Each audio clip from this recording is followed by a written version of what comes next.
want to talk about something most of us never questioned. Not because it was hidden, but because it was everywhere. Cartoons. Specifically cartoons made for infants. Some of them are slow, quiet, predictable. Others are loud, fast, colorful, relentless. But today isn't about judging parents, creators, or screens. It's about the nervous system, and what it learns before we ever learn words.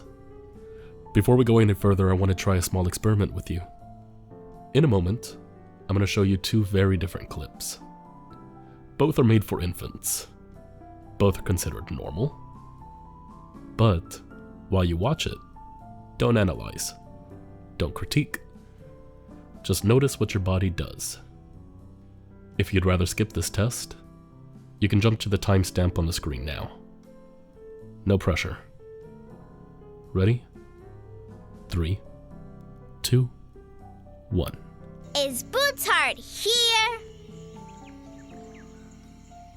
Right, there's his heart. Let's listen.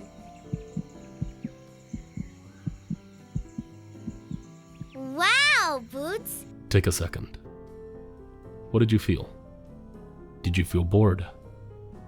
Calm? Restless? Neutral? No right answer. Just notice.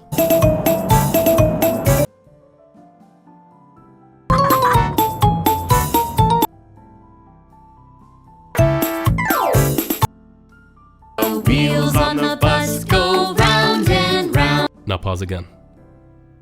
What changed? Did your body lean forward? Did your jaw tighten? Did it feel engaging or slightly overwhelming? Again, no judgment, just observation. Now here's the part where people miss. The brain doesn't care what we prefer. It adapts to what it's fed, especially early on. A baby's nervous system is still learning what the world feels like. Fast cuts, loud sounds, and constant motion don't cause panic. They do something quieter. They set the tempo. Now over time, the brain learns that this is normal, this is baseline, this is how alert I should be. So when stimulation drops, when things slow down, when nothing is demanding attention, the nervous system doesn't always feel relaxed. It feels off. Uncertain calm can register as discomfort, not because something is wrong, but because stillness was never practiced. This doesn't mean high stimulation cartoons ruin children, but they can make quiet harder. They can make boredom intolerable. They can make focus feel slippery. They can make calm feel strangely uneasy. And later on in life, that can show up as constant background stress. The need for noise, the urge to scroll, the discomfort of doing nothing. This isn't about blame. This isn't about screens being evil. Energy isn't evil. Excitement isn't evil. But rhythm does matter. And what we grow up with becomes what our nervous system calls home. So, if silence ever feels loud to you, if stillness is wrong, if calm makes you uneasy, it might not be anxiety. It might just be an unfamiliar territory. Hey guys, quick side script. If you wait until the very end, I am going to give you the stats from my previous videos and compare it to this video. Pretty much comparing the differences between the two, since I know a lot of you probably saw my previous video and were wondering what in the heck is going on. So I'll go ahead and bring some more insight on that. Thank you guys. Thanks for listening. And if you like content like this, please subscribe to where the unknown becomes unforgettable. Also, I have audiobooks on the side, and if you want, I also created a website to which you can definitely check out. I'll put the link down in the description below. And it also has my books there for sale where you can buy them. Please check them out. If you want to read along with it or have the audiobook, that's also an available choice too. because my audiobooks are free. Good night.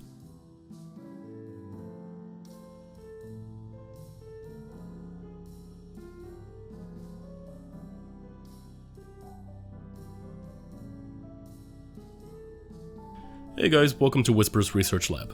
So I went ahead and picked up 3 videos from YouTube and 2 from TikTok.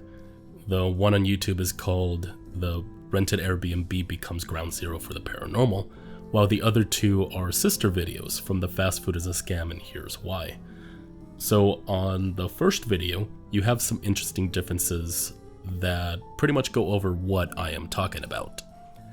For my first video, The Rented Airbnb Becomes Ground Zero for the Paranormal, let's go ahead and talk about the age and genders. So for the gender side of things, the male audience came out to a 56.5%, while the female viewership was at 43.5%. And then for the age, it was pretty much half and half with 25 to 44 years old. Now for my other 2 videos, which were the sister videos for The Fast Food is a Scam and Here's Why, on one video you had 100% male viewership, with the ages ranging from 18 to 24, and then 25 to 34 predominantly, with a 45.8%, and then 35 to 44, as well as I was able to hit the market with the 45 to 54 years old.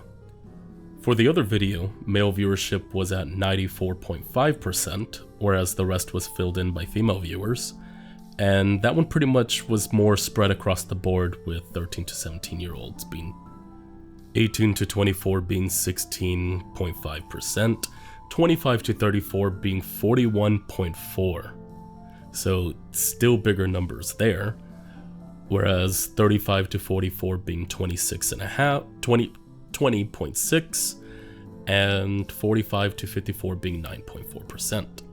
So those are the age and genders. Let's talk about geographies. So for the geography, besides the male to female ratio being one of the biggest key differences that I was able to see, keep in mind I'm a small channel, so these videos only get about 1,000 views each. But even then, I'm so glad that I've got these numbers that I can share with you all, because a lot of my previous videos did not hit that. So for the rented Airbnb, you got about 34.9% of the demographic being in the United States. And then the rest either hit Australia, the Philippines, India, Canada, the United Kingdom. It was spread all over the place. Now, let's go ahead and talk about my other 2 videos. The top geography was the United States with 88.3% for one video, while the other video was 88.2%. Very, very shocking numbers. Now let's go ahead and check out my TikTok. If you want to follow me on my TikTok as well, guys, I'll go ahead and drop the link down in the description below. I do have tons of more subscribers there, so I got a lot more information. Let's go ahead and check it out. The United States for the fast food is a scam, and here's why. That geography location hit about 94.4%. And then of course, it gives me where tons of those views came from, but I'm not going to call that out. Whereas my same video of the Airbnb was an 84.1% viewership in the United States.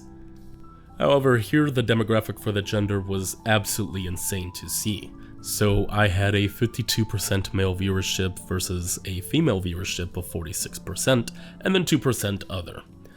While I was also able to see the age differences, it's pretty flat across the board, being 21, 30, 30, 12, 7, whereas the fast foods is a scam video. That one was 94.4% in the United States, with an 85% male viewership and 14% female viewership, 1% other.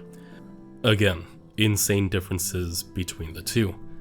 Those 2 were also reflected in my ages. So the differences in the ages were of 5, 53, 20, and 18. Very, very crazy differences between the 2. And again, this experiment doesn't prove and or deny my talking points. I'm not a researcher by any means. I don't have a degree in child psychology. My degree is in exercise science, as well as 720 hours for my BPOC from the Criminal Justice Institute. So I really can't give you an educated opinion. However, I can give you the stats that I have, and you can formulate an opinion on your own from that. Anyways, guys, thank you for listening if you have listened this far.